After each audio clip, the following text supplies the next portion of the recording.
Hello, buongiorno. This is Lydia, the lifestyle coach, and it's so fun to see you guys here on the live feed today. So welcome, so happy that you're here.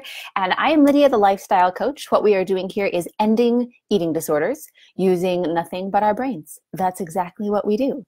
And we're going to talk about something that comes up a lot, and I absolutely understand where it comes from. This is a very common way to feel. So if this is how you're feeling, just like, oh, just accept that feeling. Like, it's okay. Your feelings will not hurt you. And it's really good data, and it's really important to look at. And hi, so fun to see you guys on. Hi, so fun to see you. Feel free to hearts and likes and comments and all of that.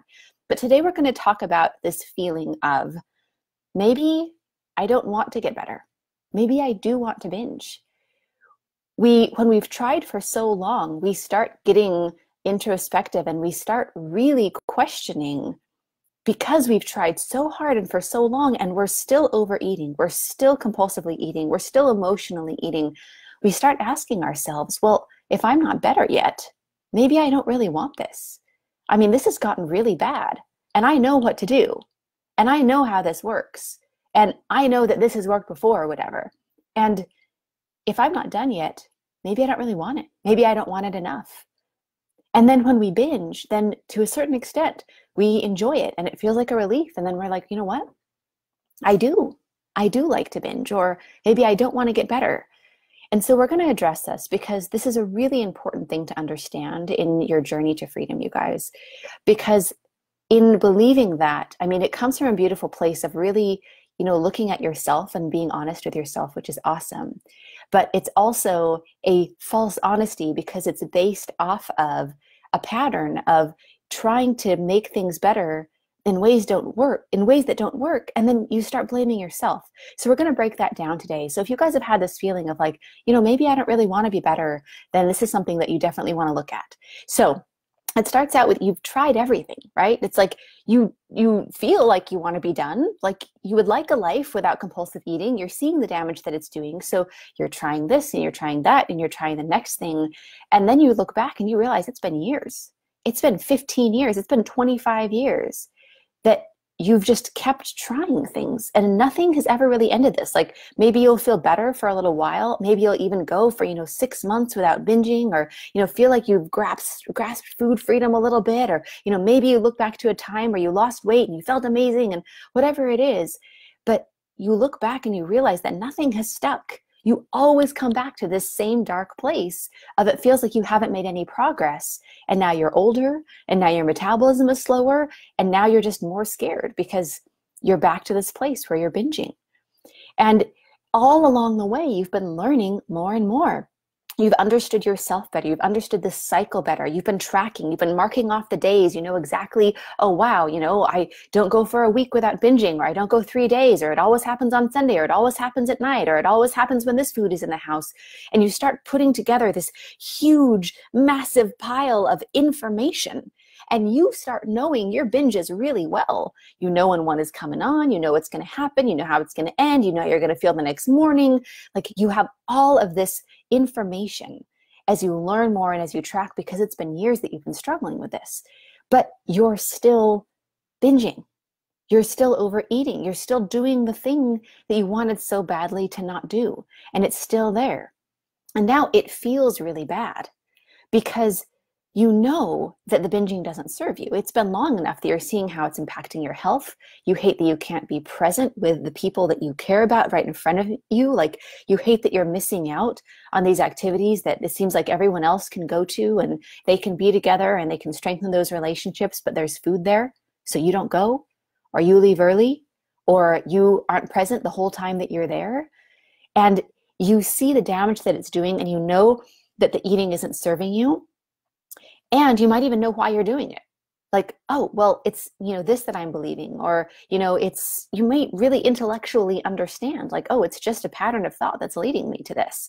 You may have read a book that it totally clicked with you. Like, it felt like, hallelujah. Maybe it even stopped your binging for a while, of like, you read this information. You're like, yes, I understand. It's just a habit. It's just a habit that I can break. And you totally know it. And you know it to your bones that that's the truth, but you're still doing it. And you know about it, and you know it isn't serving you, and you want it to stop. and you know you can do otherwise. You might have even had times where you've done otherwise, where you've understood this, you've been able to intellectually understand that, and you stopped a binge. And so you've had a glimpse into that. And you've done it before, right? Like you keep on going back to that of like, oh man, if I could just get back to that place where I felt good, where I understood it, where things clicked. I don't know what happened, where it doesn't click anymore, where, you know, it's not working anymore. And so you're in this place where you intellectually get it. You have enough information, you know, maybe you've been watching, you know, these videos for a while, and like you really feel like you intellectually get it. But the thing is that you're still doing it. You're still doing the behavior. You're still going back to that same cycle over and over. And so we start wondering, maybe I just don't really want to be free. Maybe I don't want it enough. Because if I really wanted it enough, I would be done. Look at all of these other things in my life. You know, I quit smoking. I got out of that bad relationship. You know, I excelled at my career. I raised a family. I have seen over and over in my life this pattern of when I realized that it didn't serve me and I knew how to fix it, I did it. So here's that one thing that has persisted for my entire life. And so maybe I don't want it enough. Maybe I wanted those other things more. Maybe there's something about this that I truly do want. Maybe I don't want to get better. And if I really wanted it, wouldn't I be there already? Wouldn't I stop? And then the worse it gets, as your eating disorder persists and continues to get worse, when it starts out as restrictive dieting and then it turns into overeating and then you have some binges and then it's a cycle of binging and then it's your health issues coming up and then your metabolism slowing down and then the rapid weight gain starts. And as you start going down this path of it getting worse and worse, every moment it gets worse, you believe more that you don't want it enough because now you've got really bad stuff. I mean, if you're bulimic, if you're purging, you can die anytime, instant death. That is something that can happen when you purge. Instant death. We have talked to women who say that every time that they're leaning over the toilet and purging, they wonder if that's going to be the time that kills them and if their little kids are going to come and find them dead on the bathroom floor and that their other parent is going to have to explain to them that mommy died because of bulimia. They wonder that. And in the face of that reality of wondering if you're going to die that time, but you still are doing it, you really question, how could I possibly truly want to stop? If the stakes are so high that I could be found dead by my children and I'm still not fixing it, I'm still not ending this. And you have health issues that keep on coming up, right? Now you've got diabetes, now you've got an autoimmune disorder, now you've got all this inflammation in your joints, now your doctor's telling you you've got to do something about this, and you're still doing it. So as things get worse and we don't end our eating disorder, it creates more and more doubt in our minds that we truly want this. Because why wouldn't you? Why wouldn't you stop this? It's killing you. It's literally killing you. So why wouldn't you stop this? This is an understandable way to feel. I get it.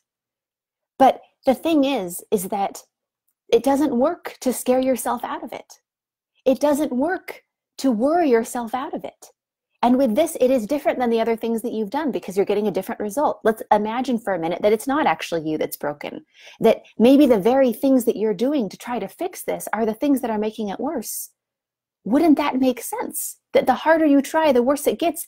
Maybe it's not you. Maybe it's the thing that you're doing that makes it worse. So we had we have a grad of the program. She's an awesome woman. And so for her, part of this journey was like her health was getting worse and worse. So she decided to get really real and she started to research what can happen with an eating disorder. So she realized of like the internal damage that's happening. She's realizing, you know, how this is breaking her metabolism. She's realizing that this is pushing her set point weight up. She's seeing the actual like, oh, wow, this is going to kill me. Oh, wow, this is going to be passed on to my children. Oh, wow, this is something that is going to absolutely ruin my health. This is something that is going to take away my mobility. So I won't be able to play with my grandkids. Like, so she started trying to scare herself out of it. Like, if I really truly knew, if I stopped hiding my head in the sand, and if I really knew what was happening here, I would have to stop. And for her, that put so much doubt in her mind because she saw just how bad it was, and she got really real with herself. And then she binged that day in the face of that. And so for her, it just made sense. Well, it's got to be me. Like, obviously, nothing can scare me enough. So I must not really want to stop.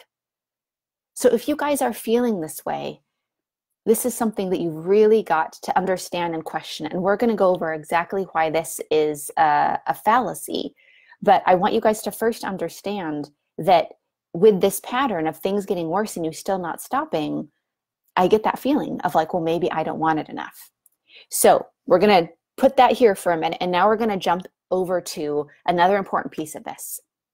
Another piece of this that comes up, you guys, is we start questioning, well, why is everyone else being successful and not me? That's another thing that really reinforces this feeling of maybe I don't want it enough, because it's, I'm going to put this in quotes, working for other people. You've got to question that. Well, it's not working for me, it's working for other people, so I must be broken. Okay? So here's the dynamic that a lot of times happens. Well, I'll give you a real example. So there's a grad of our program, and she was doing OA, right? And so she came to us and she's like, you know what? I don't understand what's wrong with me. This is working for everyone else and it's not working for me. And upon really understanding her situation, the thing is that she's in OA and there's so much shame set up in that structure. And there's just so much pressure and there's so much, admitted like powerlessness and all this brokenness, right? And she's like, yeah, I'm lying to my sponsor. I'm lying to my sponsor. I'm saying everything's fine. I feel horrible about it. And the important thing to put together is she's coming from this place of it's working for everyone else and it's not working for me. And I just asked her, well, do people think that it's working for you? Oh, well, yeah, because I'm lying to my sponsor because there's so much shame and, admitting that I keep on relapsing. I'm just going to let that sit there for a minute. You guys see what's happening here? In a structure of shame, in a structure of accountability, everyone is incentivized to look like they're doing okay. Everyone is incentivized to say, oh yeah, I'm doing it. Oh yeah, I'm sticking to my plan. Oh yeah, this is working. Oh yeah, this is awesome. So what happens if you've got a room full of people that all inside know that it's not working for them, and then outside see everyone else and think it's working for everyone else but them? And all of those other people are sitting in the room and they know internally that it's not working for them. And they're looking at all those people and they're realizing that, oh, like it's just me. I'm the one who's broken. I'm the one who doesn't really want this. So you guys, on the other piece of this is you've got to question this, oh, well, it's working for everyone else. You've got to question this like, oh, like that's absolutely something that, works for others and just not for me. It maybe isn't working for anyone. And everyone might be just like you. They want to look like it's working for them. And so it creates this fallacy of everyone thinks that they're the only ones that it's not working for. So that's a really important piece. So if you have this feeling of it's working for everyone else and it's not working for me, or this feeling of I must not really want it enough because, well, if I wanted it enough, then I would be done. Or if I'm, this is awful. Things are getting worse and worse and I'm still doing it. I must not really want it.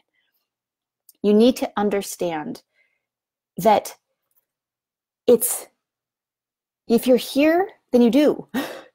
You wouldn't feel uncomfortable. So I want to give you guys an analogy.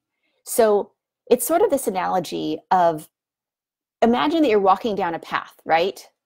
And then you come to this big, strong branch, right?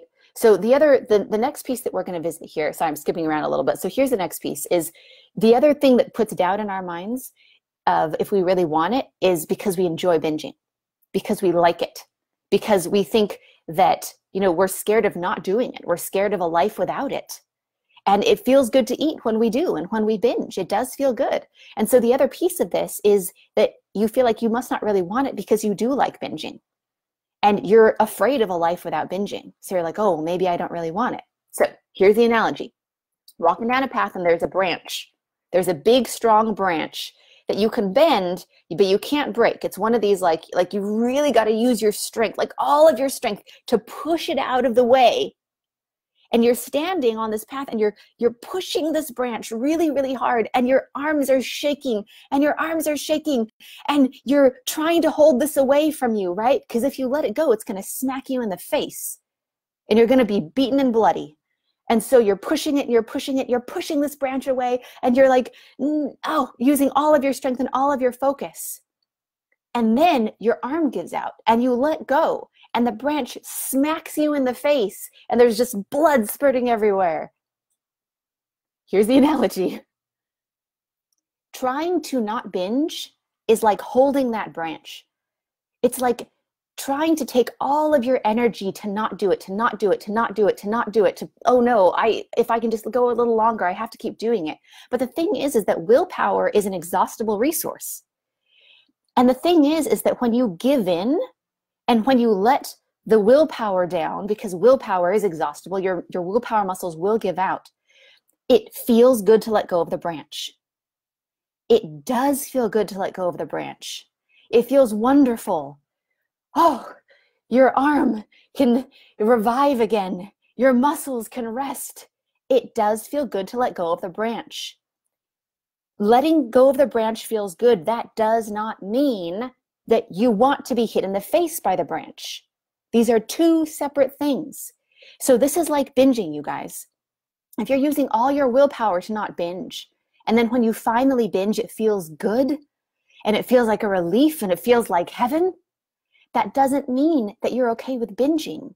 It just means that you couldn't use your willpower anymore. It means that your body is happy to eat when you've been restricting. But that is not evidence that you don't want to be out of this cycle. Because you know what happens? You start holding that branch again. And you start trying not to binge again. And you start trying to use your willpower. And you start trying to restrict. And it's going to feel good next time you let go. Because you can't push that way forever. But it doesn't mean that you want to be in that same situation where you're trying to hold the branch away from your face and when you're trying to, make your muscles last forever. So let's recap on a couple of things here. And it's so fun for you guys to be on. Hello, so fun to see you here. All right, so let's look at a couple of things. Let's just recap. And then I want to tell you guys how to get out of this cycle because that's so important. So the first thing is if it feels like you like binging or you're scared of a life without it, that is not evidence that you don't want to stop. It's just evidence that you're in a cycle, just like the analogy of the branch. It feels good to let go, but it doesn't mean that you want to be in that place where every time you let go, you get smacked by the branch. The next thing to look at here is you've got to question this feeling of everyone else is being successful. Well, if people are thinking you're successful because you're trying to cover it up because you so desperately don't want to deal with the shame of failing again, you got to think, well, maybe somebody else is doing that too. Maybe a lot of other people are doing that too. Oh, look, I lost the weight and I kept it off and everyone's so proud until all the weight comes back. But then there's the internal stuff of, maybe somebody looks like they have so much self-control, but they are racked with awful food thoughts and obsession and they can't be present. They can't focus on what somebody's saying because they're trying so hard to, eat on their plan, right? So you've got to question that. And then you've also got to question this feeling of, well, I'm so scared and I intellectually get it and I understand and I haven't fixed it yet. Well, then maybe I don't really want this. That's a fallacy because that doesn't work. You can't scare yourself out of this. And you can't intellectually understand these things and just be cured. There's not like this thing that clicks and this magic bullet. It's one of these things where you've got to be able to change that process. So if you're feeling this, maybe I really don't want to get better, or maybe I really do want to binge. These are some important things to look at. All right, so let's talk about what actually works. Because I know how hard it is to be in a cycle of things that don't, and I know that it creates more and more doubt in just how you feel about yourself. So you would not feel uncomfortable. You would not feel awful after a binge. You would not feel the shame after a binge. You wouldn't be beating yourself up about that food hangover. You wouldn't be so worried about your health and your family and your brain if you were okay with it. Let that be evidence for you. If you're not okay with it, if you feel bad about it, it means that it's not okay in your life. In the moment, it might have felt good to let go. But if you're here, if you're looking for ways to stop, then it means that you're not okay with it. You would not be here. You would not be watching this video if you were okay with your relationship with food. Here's the other thing. You wouldn't keep trying if you really wanted to binge. You wouldn't do thing after thing after thing and spend more and more time and more life and create more and more doubt and take all that risk of, okay, we're going to try something else. you wouldn't keep trying things. There was an amazing woman that I talked to yesterday. She's a grad of our program, and I'm so excited for you guys to see her interview. But she had an eating disorder for 45 years, but she never stopped trying to end it. She's done with it now. She worked with us and now she's done, and that's great. But she took that, she saw that insight of like, if I really wanted to do this, I wouldn't have kept trying. 45 years of trying is amazing tenacity. That means that you do care. You also are just acting from two different places. You've got two different brains. You've got your logical brain, the one that watches these videos, and the one that, is searching for solutions, and the one that so desperately wants to be free. You've got that part of you. And then you've got the part of your brain that's just desperately trying to perpetuate this, right? Like desperately trying to keep this cycle going. And you've just got these two different places in your brain that are competing. And it's as easy to end this cycle, to be done with that suffering, to be able to be free. It's as easy as learning how to act from that part of you that does want to be done. Because there is that part of you. That part of you is here. It's here listening to this right now. It's as simple as learning to live from that place of you that does want to be done. And that's why we've helped hundreds and hundreds of people. That's how we can help somebody who after 45 years of an eating disorder can be done in less than like 8 weeks, can be completely out of the cycle. Like those are the results that we get every day. Like our clients literally see that on an everyday basis after 25 years of trying, after 35 years of therapy, after 45 years of dieting, they're able to be done with this habit. And the reason for that is because we don't have to understand any of it. We don't have to understand where all of it's coming from and delve back into the trauma and really understand why you don't really want this. We can learn how to, at any time, just act from the part of us that does want to stop. And when your actions start coming from the part of your brain that does want to stop and does want to have that freedom, then you're free because you know how to live from that place. And your whole life gets better because this is in every aspect of life. For when you live from your true authentic self that does want to be free and happy and healthy and all of that, when your actions come from that place, it's a really great life. But it is a skill to be able to do that. And it doesn't matter what anyone else has said was their miracle cure. If you've done it and it hasn't worked for you, then you've got to look at that, right? Going back to the things of like, oh, well, everyone said this is their miracle cure. I guess I'll go back to it again. Ask yourself, is what you're doing right now working for you? And if it's not working for you, that's something to pay attention to, because you can try the thing that worked for, some other person that's trying to look like they're okay, right? You can do that for the next 50 years of your life. And you can do that. That is absolutely a choice that you can make. This is your life.